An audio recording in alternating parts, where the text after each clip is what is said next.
Hi, folks. Welcome to another episode of Film Study. This is Ken McKusick. We're here for a special episode tonight, a short episode. Joining us, our good old friend Brian McFarland. Brian, how you doing? Good. How are you tonight, Ken? Life is good. Still getting over the fact the Ravens aren't in it anymore, but it is what it is. We're going to talk about cap borrowing. Now, how did this topic come up? Well, the Eagles just won the Super Bowl with one of the largest cap borrowing numbers of all time. We're going to get into that a little bit later. Obviously, people know they use a lot of void years in their contract. But the question often comes up, what are void years? How do they impact things? No better person than Brian to have on to explain that. I look at this situation, Brian, is kind of similar to the Rams a few years ago, where they won using a strategy I just hate, trading all the draft picks, trading all the number one draft picks, and being able to get into the Super Bowl doing it. It bothers me, certainly. But you also have to look at it and you have to say, what can we take from this and possibly gain? Yeah, I mean, it's, I'm a little the same way, kind of the old school of, and it kind of is that, that quandary, I guess, for lack of a better word, of, is it go all in and then, deal with the consequences later, or do you try to maximize your window and be in it every year? And both ways work. Not every team can succeed doing both ways, or either way, I guess I should say. So that's the and when you're like the Ravens, just to bring it into the Ravens, and you're this close this many times, it does. You get the angst, if that, for lack of a better word, of the fan base thinking, let's do it. Let's get that guy or those three guys or two guys or whatever it is that get us over the hump, and that's where you have to decide: are you going to potentially, screw up your cap for a couple years down the road to get there? And obviously, you mentioned the Eagles. Yeah, obviously, it worked for them. There are plenty of teams that it has not worked for. Yep. It worked for the Rams, obviously, and theirs was a little different way of doing it because, as you said, it was more about trading for high value guys and giving up draft picks to do so. Hasn't worked for the Saints. Hasn't worked for the Browns. Well, no. Those are the other two. When it comes to void years, those are the 49ers are getting up there too with void years these days. But yeah, and the Saints did it out of necessity, basically, because they weren't really using void years, but they were kept restructuring Drew Brees at the end of his career, and they paid the piper once he retired, and then they thought they still had a window, I guess the best way to put it, and they started using void years. And a lot of teams, because of the pandemic, a lot of teams started using void years too, but certainly not to, it's certainly strategically. The Browns and the Eagles certainly have tried to do it strategically, one successfully and one historically unsuccessfully, I guess we'll say. Yeah. Well, one person I know said, "You never waste a perfectly good crisis." I think some famous person has said this, but anyway, somebody I know has said, and the pandemic was a case where the Ravens certainly got hurt by it in terms of they were a team that was close to the cap. Some teams that were under the cap, their available cap dollars got essentially made more valuable. I don't want to say inflated because that generally has a term that you're making them less valuable, but they got increased in value by the fact that there was a lower pool of total cap dollars available to spend. Yeah, absolutely. I mean, the Ravens really were in great shape prior to the pandemic. They were coming up. They were obviously on Lamar's rookie deal. 21 was the first year they could have extended him, but the cap went down. Was it almost 26 million from 20 to 21, and that's where a lot of teams. 25.7 million. So that's where a lot of teams started using void years and doing things they otherwise probably wouldn't have, because they basically had to. And then all of a sudden, look at all these teams using void years like it was some great, some great cap maneuver that nobody had ever thought of. Well, they'd always been there, but teams shied away from them because of what they can do to you in the future. And so, I've come. I said old school earlier. I've come around a little more to them in the right uses, in smaller. Sometimes you use them in bigger deals like Lamar's, or sometimes in smaller deals. But I don't like the wholesale use of them for sure.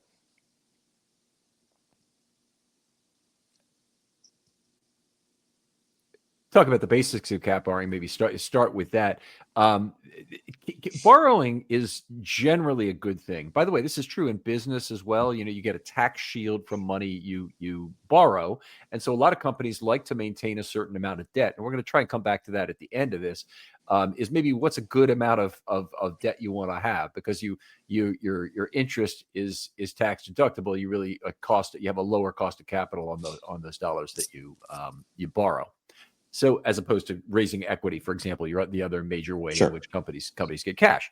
So in football, the value of spending tomorrow's dollars today is that you're going to be spending a significantly inflated dollar from tomorrow, and you're spending it today when it has full value. So there are reasons to do it. There's certainly reasons why, but it does lead you into the risk of more of the roller coaster parity that the NFL has built for itself. Yeah, for sure. And fans, I think, sometimes get a little too um, upset or worried about dead money. And part of that probably is my fault as I've kind of helped the fan base understand the cap a little bit. But it's a cost of doing business.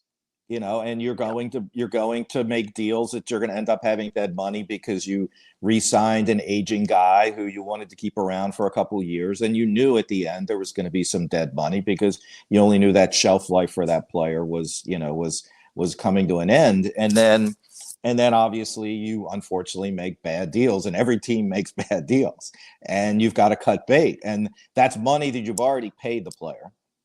So then it's just figuring out the best way to get out from under it, because at some point you want to stop paying the player. You got to stop paying the player. You're not going to keep paying the player, $10 million a year just because you've got dead money on the back end. And the huge increase on the cap has certainly helped with that, because we've certainly seen, Russell Wilson was 50 million in dead money on the cap last year, and we've seen Carson Wentz and some other quarterbacks with that kind of stuff. So those are kind of things that in the end you have to accept, and that's part of the credit card, if you want to call it that. And teams have gotten, I think, better about figuring out how to get around that and maneuver around that if they need to. Just as a public service announcement here, Odell Beckham will be, I think, 8.4 million against the cap for the Ravens in 2025. So yeah, the gift that keeps on giving. Right, exactly. And that was something they felt they had to do at that time. Whether it really impacted Lamar re-signing or not, I don't know. But I kind of look at it as right after that, Lamar decided it was time to re-sign. So I'll take the pain from that, so to speak, because they got Lamar done. Maybe that's being an optimistic, approach to it, but that's where I am, at least. All right. So one thing that I think fans do that sometimes aggravates me, I'm sure it aggravates you maybe to a lesser degree, is that they look at the cap as a 1-year figure. You need to get under the cap this right now, and damn the future. I don't care about that. Right there is excessive credit card use when you're not even considering what the impact of it is in the future. But talk about some ways, simple restructures. We start with that the teams kick the can down the road. Sure. That's the main way of void years would be the other, but the main way of kicking the can down the road is restructure, because you're already in the contract at that point.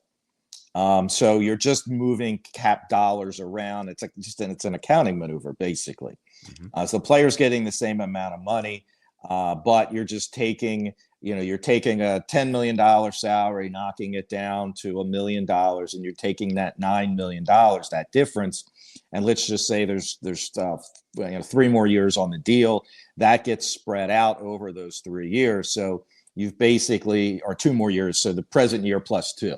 So you basically taking that $10 million cap number, and now that bonus, that $9 million bonus is only counting $3 million in the present year. So that $10 million cap number just went down to $4 million.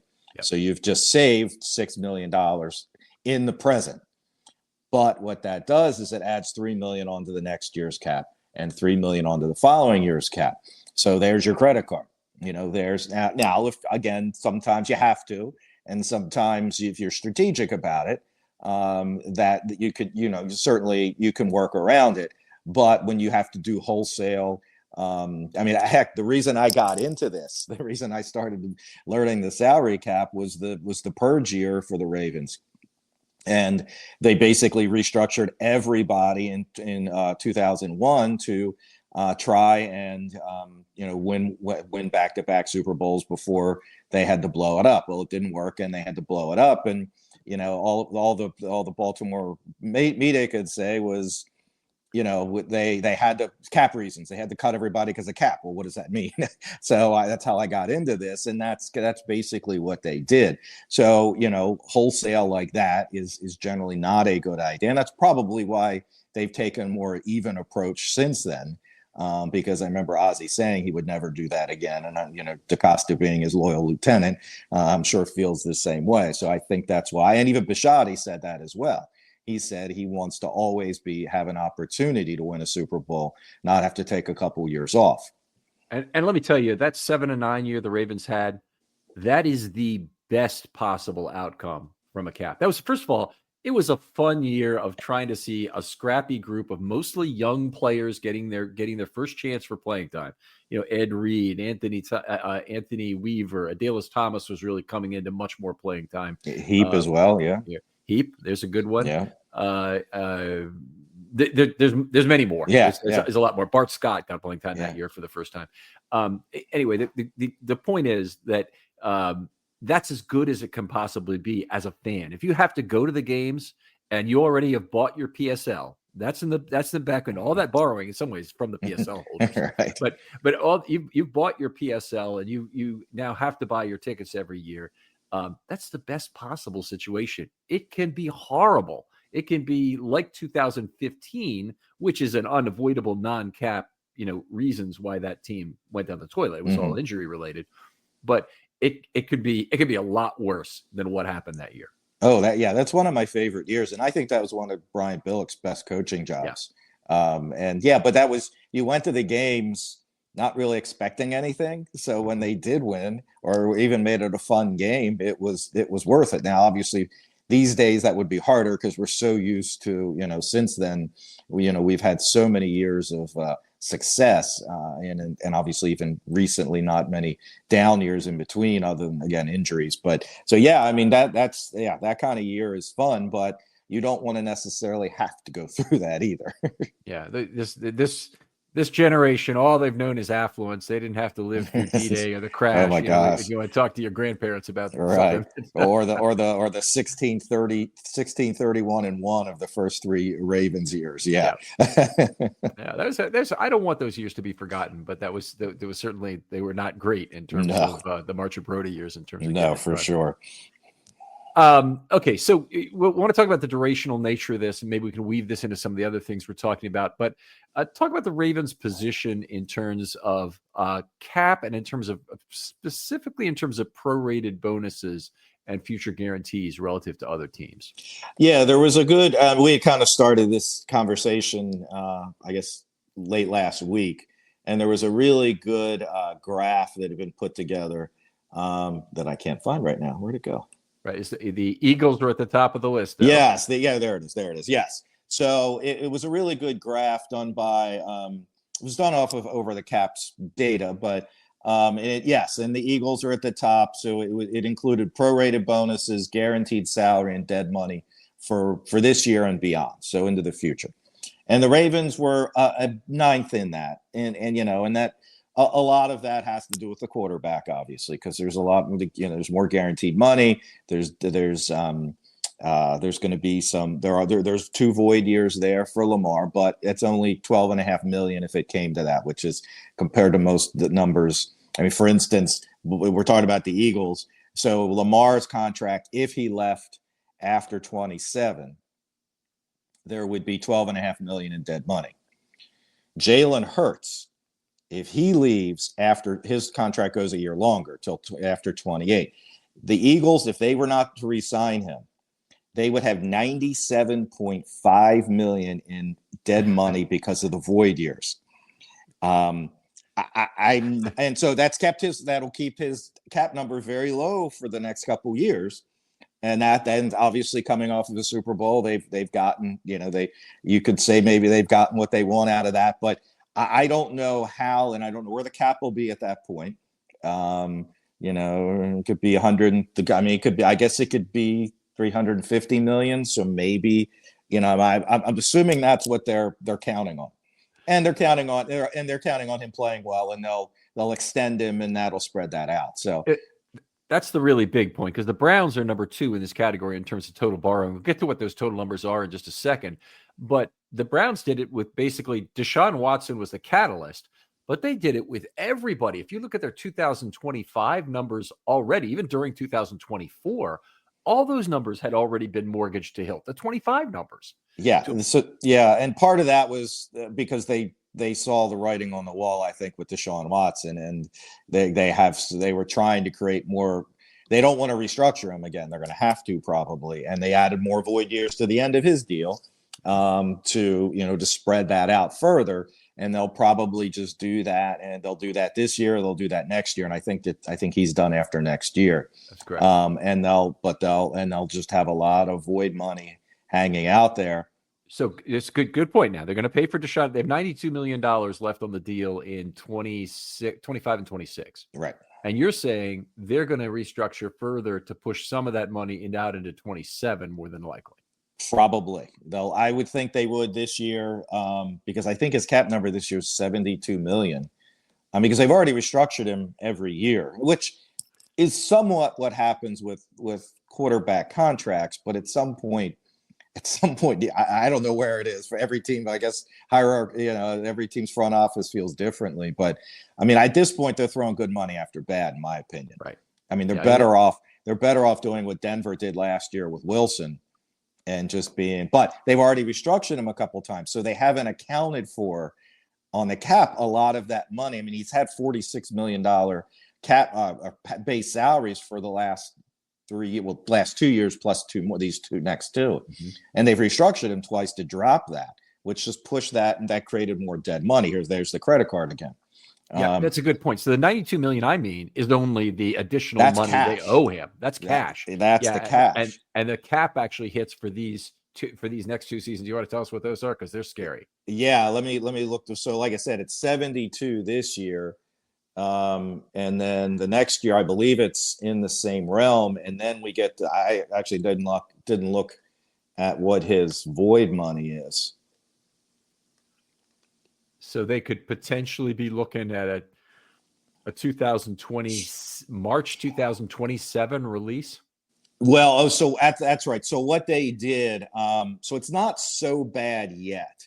But what they did was they added a 27 year. He was originally going to be a free agent in 27, but when they redid his deal back, it was either late December, early January, they added that year, similar to what the Ravens did with Odell Beckham last year.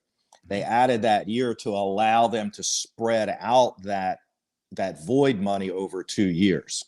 Is it just a poison pill year, effectively, that he'll never stay for that? It's just the same thing what they did with Marcus Williams. Well, Marcus Williams was already under contract for the next 2 years, but they basically set it up so instead of all the void money, which again is why I'm pretty sure they're going to restructure, because they're setting it up so that they can reduce that 70.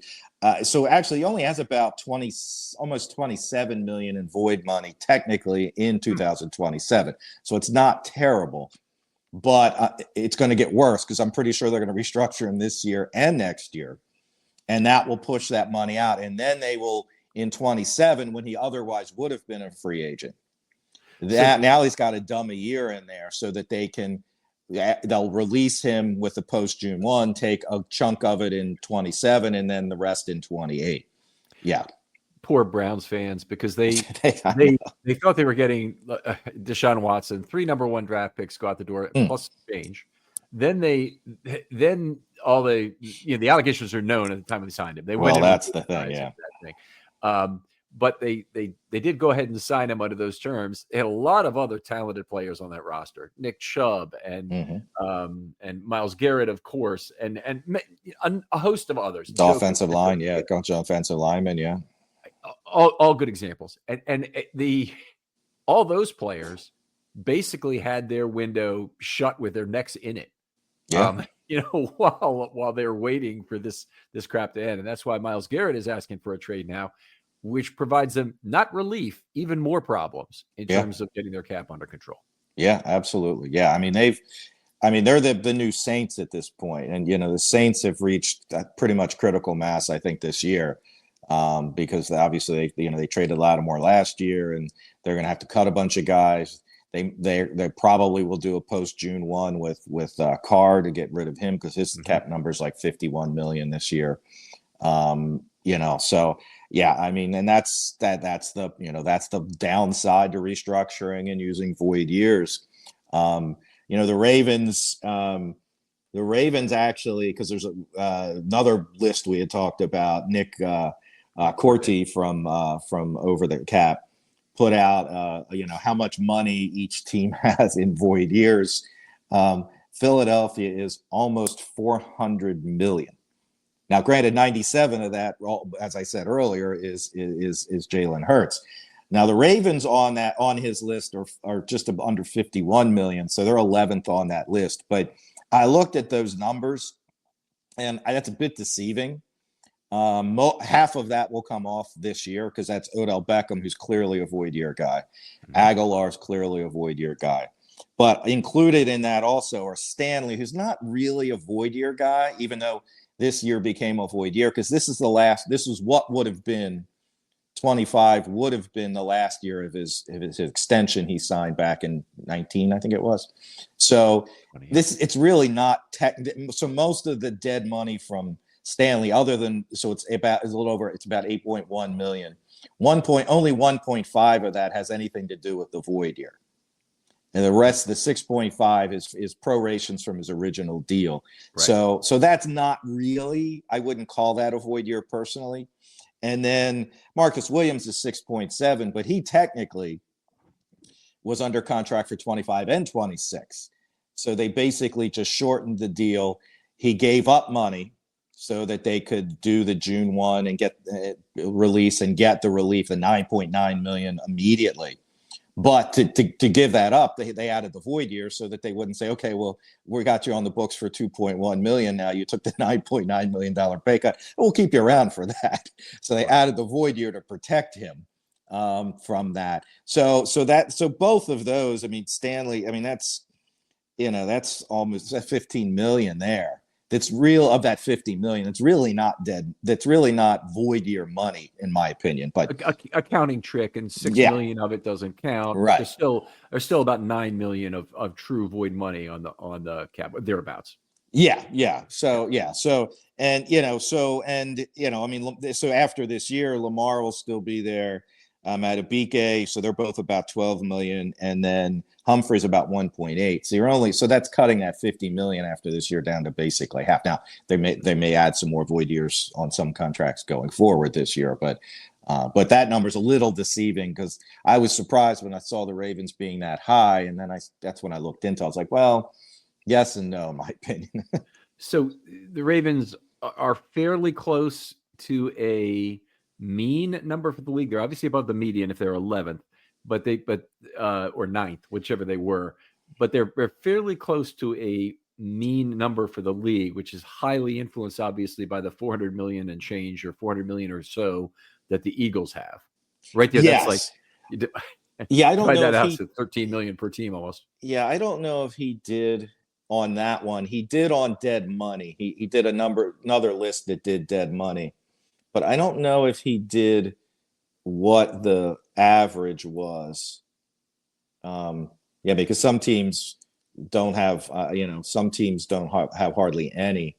But then he also did a one with dead money, and I looked at that too. And so dead money is that credit card, we've been talking about.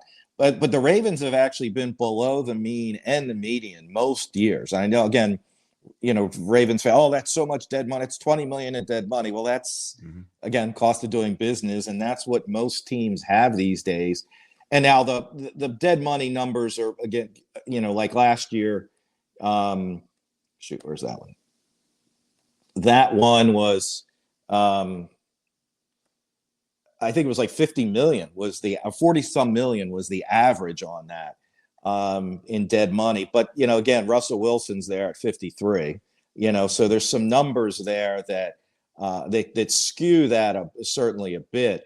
But the Ravens, I went back through it, and actually, I think the only year that they were above the average was 19. And that's when they had 16 million in dead money from Flacco. So they had 32 million total that year, but or a little over 30, actually, less than 32. But 16 of that was from Flacco, which was one of the biggest hits at that time. Was there a post June 1 designation on Flacco? No, because he was traded. So they ate it all. And they were in decent enough cap shape because, again, it was before the pandemic. They're in decent enough cap shape that they wanted to take it all in 19 and keep 20 and 21 more clear, so that, again, because they were worried about, or they were thinking, there's going to be an extension at some point for Lamar. And the pandemic really hurt that. I really believe that really became problematic there. But what yeah, other events could you foresee that might cause a cataclysm to the cap other than a pandemic?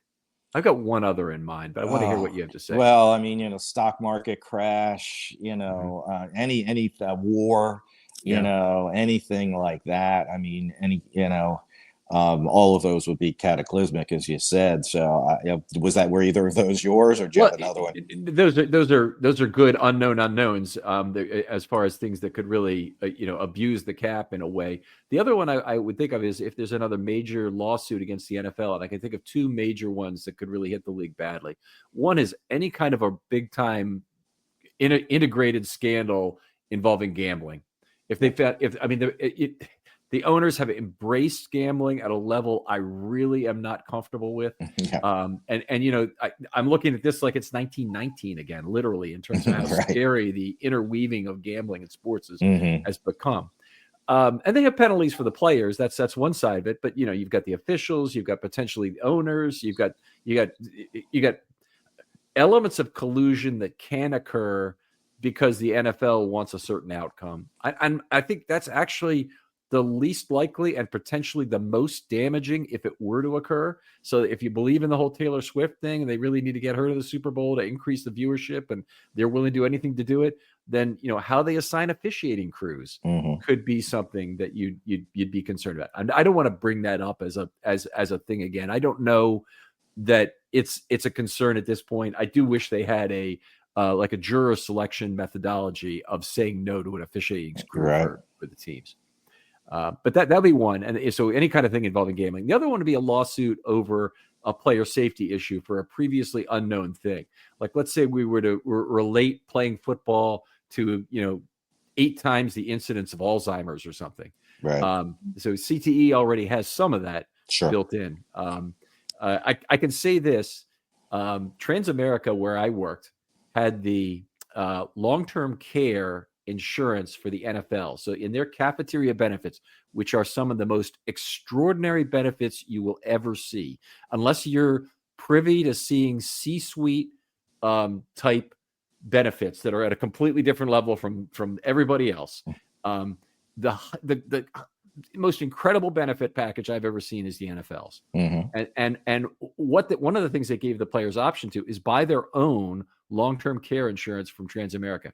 And the additional morbidity factor would scare the living bejesus out of the players if they understood what it was for what their expected morbidity was. I believe the answer is 53% higher, by the way. Wow.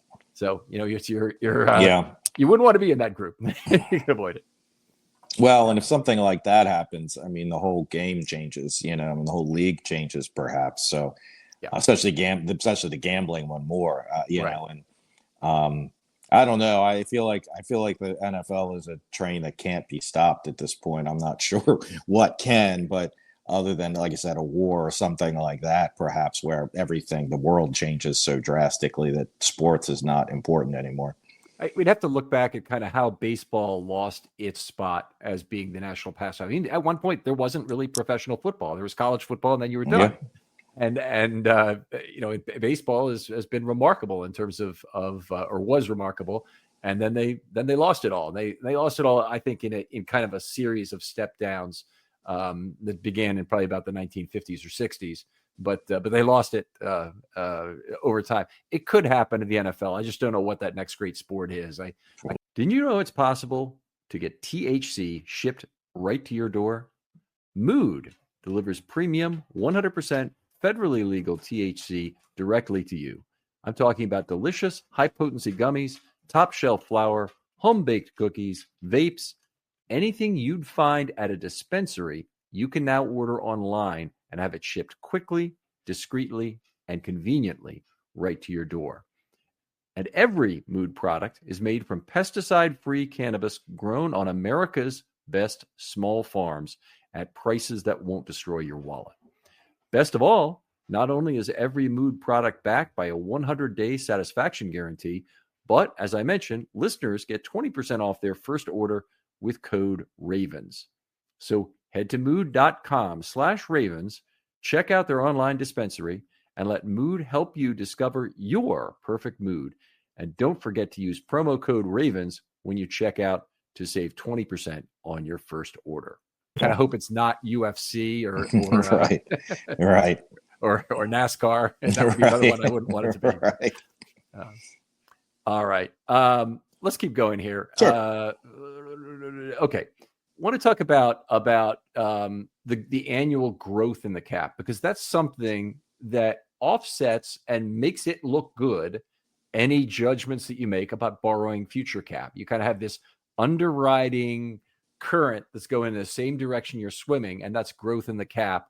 That's averaged about 6.25% since 2017 that I can see. By the way, does that match the long-time historical norms? I know the recent years have been very volatile with the pandemic, but this 6.25% since 2017. Yeah, it was actually, because I actually put those numbers together. So, so there was a new CBA in 2020, but the prior one was 2011, and that one took a big step back. The owners won that one so much, the cap actually fell back, and then from 11 to 12, it went up. Basically 0.1%, or 0.2%. It went up 300 million, not 300 million. 300,000. I'm sorry. That's all it went up, 300,000. So, but then once it started kicking in from 14, 15, 16, it was 8.1, 7.7, 8.3, 7.5. That was, you have 2000, what the cap was. So 2000, 2017. So 2000. So 17 it started going down then, though. Right. Give me the total dollar of the cap in 2017. The total dollar from 17 was 167. 167,000. Yes, even, yes. Okay. And I'm going to divide that by, what was it in 2000? 2000 was 198.2. I'm sorry, 2000. Oh, 2000. I don't have 2000. I don't have all the way How far back can you go? I just have 11, which was just 120.375. Okay, let's do that. I just went from that CBA. That was the CBA.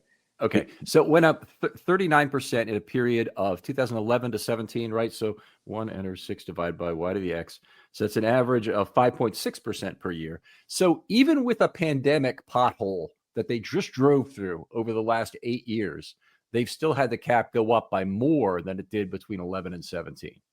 Yeah, and it's interesting because this since it started going back up again, so it went down 15 million in 21, to almost 16 million in 21. The following year, 22, it went up almost 26 million. Mm-hmm. So that was a 14% jump. Yep. Then in 23, it was only an 8% jump. Last year, it was almost a 14% jump again. Only an 8%. Yeah. So, and then this year, I'm not sure where it's going, because it's usually at the owners' meeting in December, the league gives the teams a projection, and they declined to do so this year. And the report was that there was still some some COVID credits that needed to be resolved. which struck me as odd when it went up 25 million, 16, almost 17 million, and 30 million over the last 3 years. So I thought that would have been resolved, because why not just take it out of those big increases? So when they did decline to say what it would be, now, to be clear to everybody who's out there, you may know, you may not, but the CBA doesn't allow for the owners to just decide what the cap is. The cap is a percentage of revenue. It is, and there's some negotiation that goes on back and forth between the Players Association, and if there are cap credits still there, because what happened is the cap went down so much they borrowed from future caps. Right.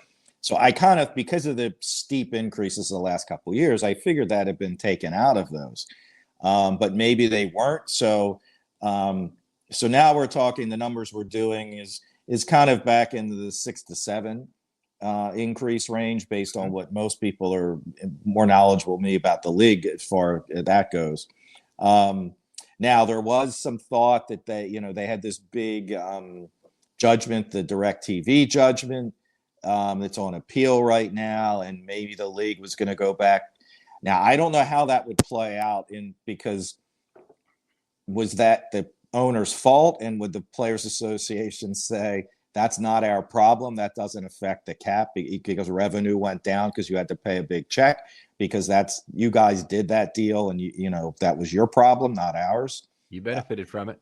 Yeah. Or was the idea that maybe they were going to start setting some money aside each year to cover that if they lose the appeal, which still could be years away at this point. So those kind of things have been floated around, of why they weren't willing to give this estimate. And, here we are, we're a month away from, less than a month now. The 12th is the beginning of the new league year. So, so we're less than a month away. Usually we'd be getting a number, sometime early March. So hopefully that'll hold. But yeah, so I mean, that's the interesting thing about how much the cap will go up this year, and even in future years, if that issue, it becomes a problem. Okay. So when we talk about there being an 18th game added to the season, the players will probably agree to that. And I would assume probably before the next CBA is agreed to. Would you make the same judgment it'll happen in these 5 years? Yeah, I mean, well, who knows? I mean, the players, the new NFLPA president came out and said, no way. Of course, that's generally the first step of negotiations. You don't that's a say signal. sure. That's not a no. Yeah, exactly. The league, I believe the league had the right to add a 17th game under the terms of the old CBA. I don't believe they had a right to add an 18th.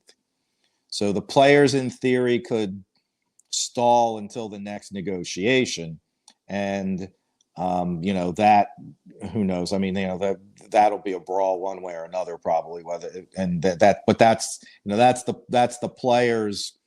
Okay, well, we'll give you your 18th game, but we want X, Y, and Z back. So I mean, that's kind of their piece of leverage there, that they have, because unfortunately the players don't often have a lot of leverage, because once it comes time to get paid and they're not getting paid, the ranks often break, and then a deal gets done. Well, they have the if there are cap credits still out there, which was the point I was getting to. Yep. Could the owners basically buy it off them? Take the cap credits, throw away the cap credits, or ignore them for the 18th game. For the 18th game. Yeah, I mean, I guess that's possible. Who knows what the numbers would, because we have no idea if the cap credits is really the issue, or if it's the COVID credits still, or if it's this monster judgment potential judgment sitting out there, or I mean, it has to be something, because otherwise, we'd be hoping for another 15 to 16 to 17 million increase, or 30 million like it was last year. Because this is now, the gambling money is in. Now all the new TV deal money is in. So, I mean, the cap should be jumping, other than these potential other issues out there on the horizon. Okay, now there's a bunch of, I know baseball teams have really gotten into this, but I don't know if this is included in football revenue in the same way, or this would be separated. Like groups like SeatGeek, which resell your tickets, obviously, and they create this secondary market. I thought that teams were now getting a share of that as well. So the Ravens have made certain groups there exclusive. Is the general NFL revenue fund, does it participate in those dollars, or are they individual ticket dollars? That's an interesting question, because that really didn't exist back in 2020 when the CBA. So whether that would fall into whatever the parameters of the, because I mean, there's stadium credits and there's tickets and there's, they all share a lot of this stuff. And obviously the TV deals and now the gambling being big parts of it. So that, I don't know if that would fall into the revenue or if that would be something that had fall under something that had already been excluded. It may be a part of the negotiation the next time around, for sure. I mean, I can only tell you, completely pissed off about it as an Orioles season ticket holder, as a Ravens season ticket holder, that somebody's sees fit to dump a bunch of metal and dirt and sand into the gears of ticket operation to make it difficult to sell your tickets and create a loser on both sides effectively. Yeah, divisible sure. loss. Yeah, no, for sure. Yeah. All right, let's keep moving here. I think we talked about the void years. Go back to the relative void years or relative future money for all the teams. You kind of talk through from the top what those look like. Sure. So that was again, the Eagles were far and away the winners. $500 million. So that's over. Sorry, hold on. Just in the case of the Eagles, he's having to talk to his dog here for a second. But in the case of the Eagles, they have borrowed almost 2 full years of future cap in their current system. Yeah, they're over 500 million there. The Browns aren't far behind; they're over 500 million too. Then the Jaguars, which is an interesting one. Yep. And a lot of this is quarterbacks, obviously, and all three of those are on big quarterback deals.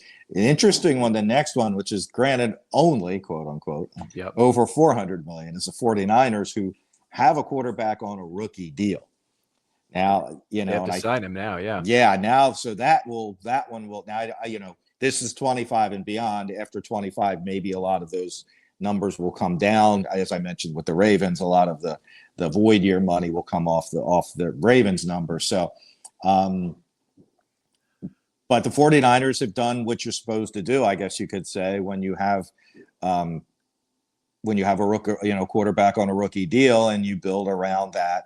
And you spend around that, and then you hope you get the trophy before then. Now, obviously, they've been to Super Bowls and they haven't. So, and then you have the Dolphins, which they put out a lot of big contracts. The Saints are there. The Cowboys are high, but almost half of that is Dak's brand new deal. So, right, when that and that's probably why the Jags are so high too, because that's a brand new quarterback deal. So you've got all that guaranteed money sitting there, whereas obviously later in the deal there's less guaranteed money. Right, exactly. So very durationally dependent.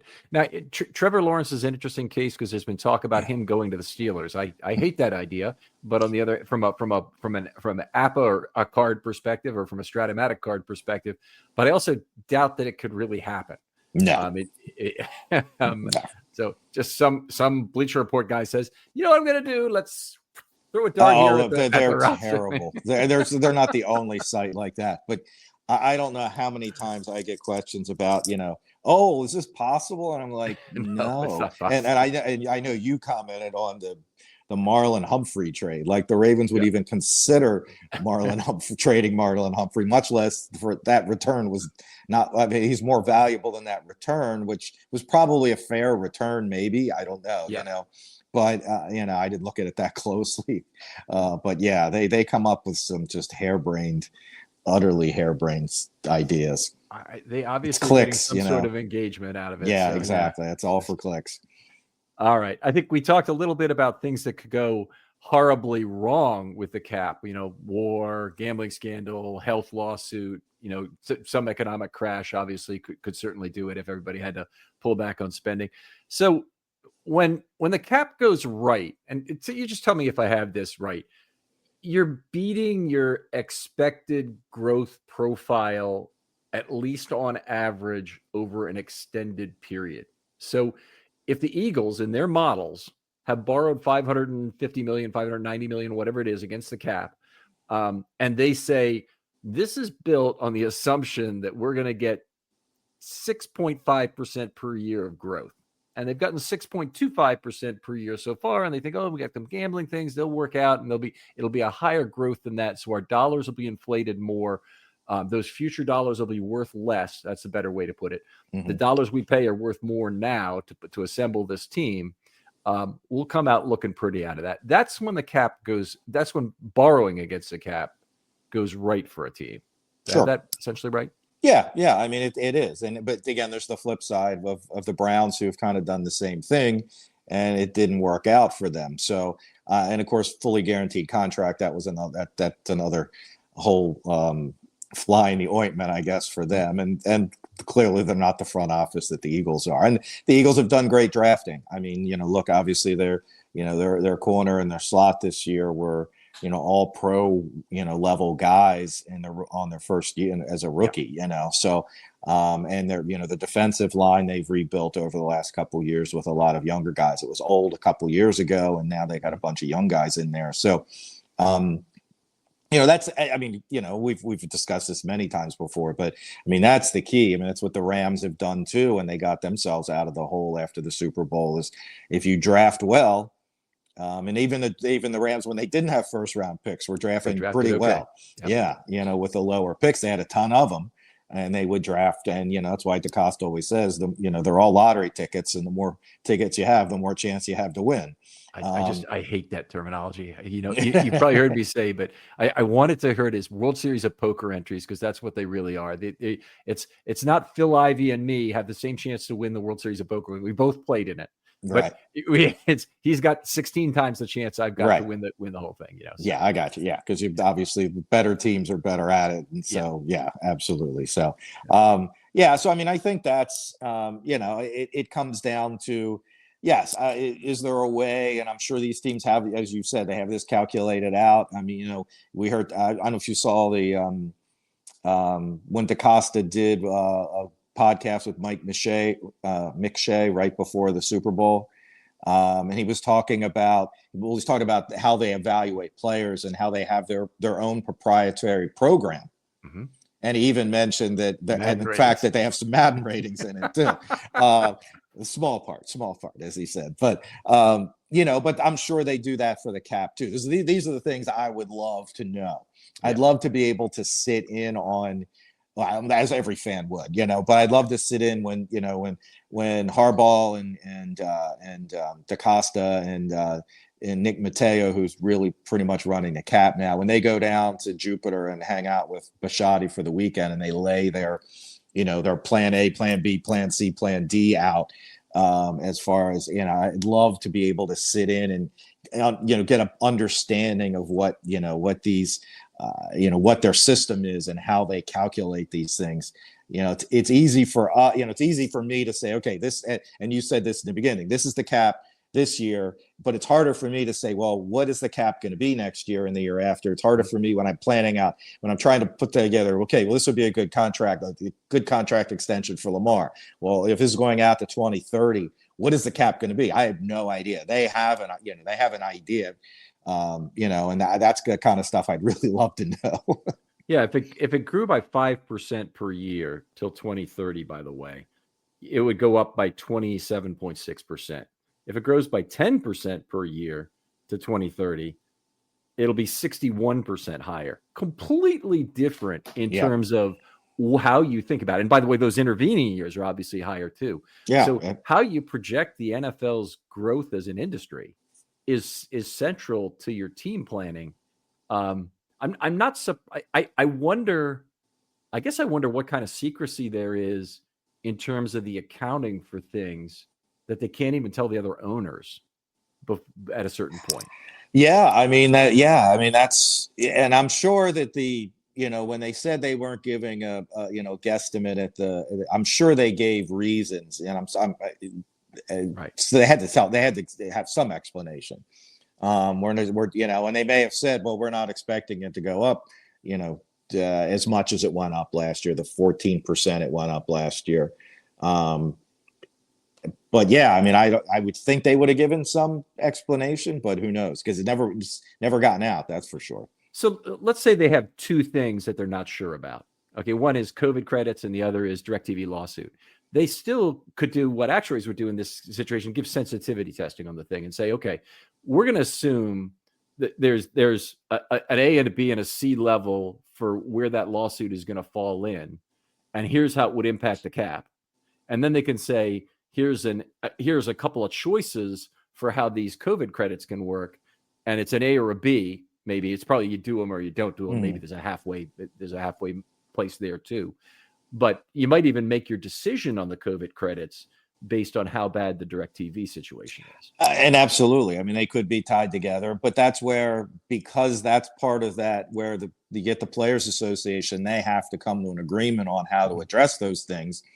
And then 18 games. Let's talk about 18 games now too. Yeah, and you get or the players say, well, there's some issue that the Players Association might not be happy about. They're like, well, okay, well, let's work on that. But this other issue here we should address now too, because there's always side letters to the agreement that address these kind of things, or the CBA that address these kind of things. So I'm not saying that happened, but that's the way negotiations happen sometimes. Well, we're giving up a little too much here to you, but we'll work with you. But we got this other thing over here we kind of like address now and not wait till 2020 or 2030. Right. Okay. Well, all makes sense. And so there is a little more fluidity to the CBA as years roll forward in terms of each side, having things they want and the possibility of getting them enacted. Yeah. I wonder, once the 18th game of the season is in, though, what do the players have left? I know there was player tracking data. There was a real question of who owned that at one point. Has that all been resolved at this point? I'm not sure. I don't remember hearing a resolution one way or another. Yeah. Okay. Because that's an interesting one. Obviously, players are first of all, highly invested probably in that not being given away for free at the least. There's current players who don't want to have it be out on themselves. Right. But there's players who, there's certainly players who want to get paid for it if that data is used otherwise. Yeah. And I don't remember when they jumped to 17, I'm at a loss right now what they did. Rookie contracts and things like that are easy because they're set, the base salary set. So you just divide by, well, in this case, you divide by 18 because you get paid on the bye week, and then you multiply that out. So you would just do that, you would just add that to the end. But the players that have a $5 million salary, I don't remember how they addressed that. I don't think they addressed that in the cap because they really couldn't, because it wasn't planned, and teams obviously planned their cap out years. So I think that became part of the player benefit. That's that other piece of the salary cap, where the health insurance is and the pension is and things like that. So when we talk about a salary cap, if we talk about last year being $255.4 million, that's the player's salary part of the salary cap. There's a benefit portion on top, and that portion is usually doubled. It's a percentage of revenue, though. Also, yeah, it's all one calculation. Yes, and then part of once you get this is the number. Part of that goes to pension. Part of that goes, and then to these other things, and then the balance then goes to the balance of that goes to player salaries, to what we call the salary cap. That's all we care about. Right. Okay. So it's what is the current player portion of the salary cap in total? Well, last year it was 255. This year, no, I'm sorry, not in dollars, in terms of percentages. Of the whole revenue. It's just under 50%. It's 49. It goes when they added the 17th game, it went up. But again, that's the whole portion, and then that gets divvied up amongst these other things. Okay, so in a league where they have 250 whatever in salary cap, and they might have another 40 million in benefits, and I don't know the exact number, but let's say it was a number like that, it still might mean 600 million is the total revenue of the league. Yeah, let me look up, because I just updated I might as well plug it now. My Cap FAQ on Okay. Russell Street Report, and I just updated that, and I did have last year's numbers in that. So let me find that. Okay. And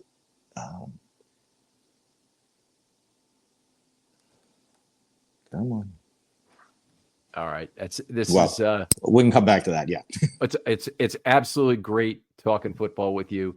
I guess I'll ask one more question. That is, do you expect the 18th game to come with a second bye week? That's important for fans in terms of. I would think so. Yeah, I would think. I mean, if I'm the players, I'm certainly arguing for that. I don't see. I mean, but that makes it crazy. So does that put the Super Bowl in? Because I did see something recently. The Super Bowl in 2 years is going to be on the 14th. It will be on Valentine's Day. Oh, that's okay. Because it was joking. With people joking like plan ahead. Because back to that. So in 24 last year, the total player cost was 329, just a little over 329 million, and the cap was 255. Right. So, and that other part again is player benefits, a bunch of different things. There's some things that players get, the veteran salary benefit, where the player gets a reduced cap number that doesn't that hits the benefits side. So what they're not getting paid by the team because of the reduced salary, that gets picked up off of the other side, and it doesn't count against the team's cap. So they still get fully paid. It's just it comes out of the benefits. And is the benefits number then a floating number, meaning owners may have to overfund it in some years and underfund it in others? Because not every team uses qualified veteran contracts like that. It has 2 of them, for example. It's just it's not per team. It's just a pool of money. Okay. And I don't know what happens of that benefit number if they don't use the whole benefit. Okay. So let's say it was $1 million incremental per player, because that's pretty close. Okay, so let's say there's 2 per team, so it'd be 64 million just earmarked for that.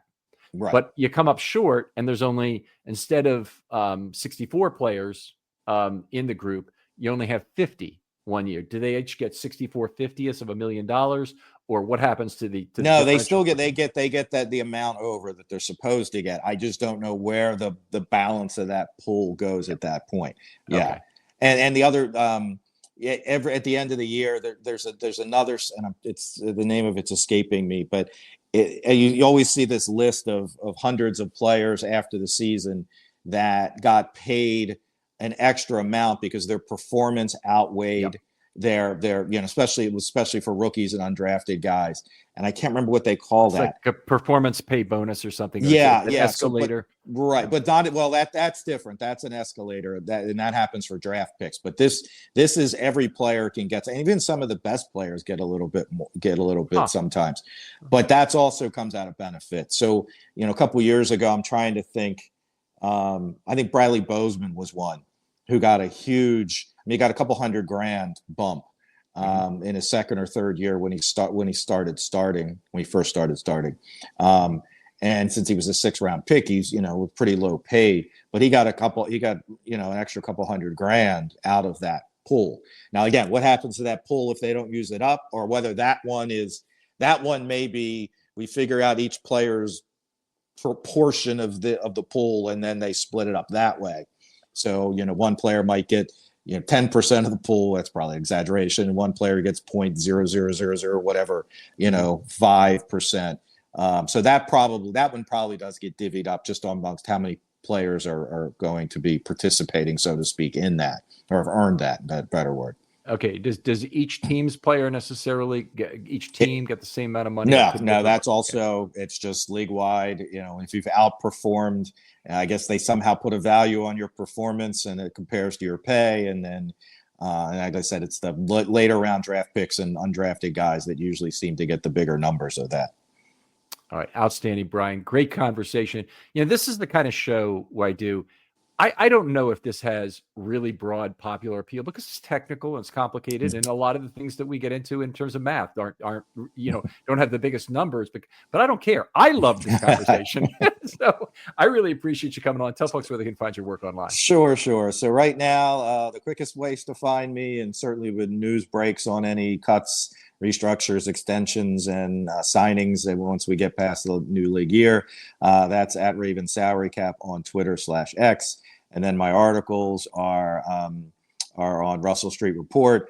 Just put out just last week my Bible, so to speak, the off-season Bible with all the numbers and what you can go in there and decide what you want to do with this player or that player.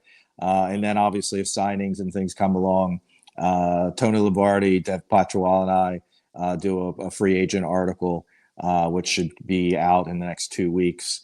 Kind of, does he stay or does he go kind of stuff. And we add, our thoughts on those. So those are the next things coming.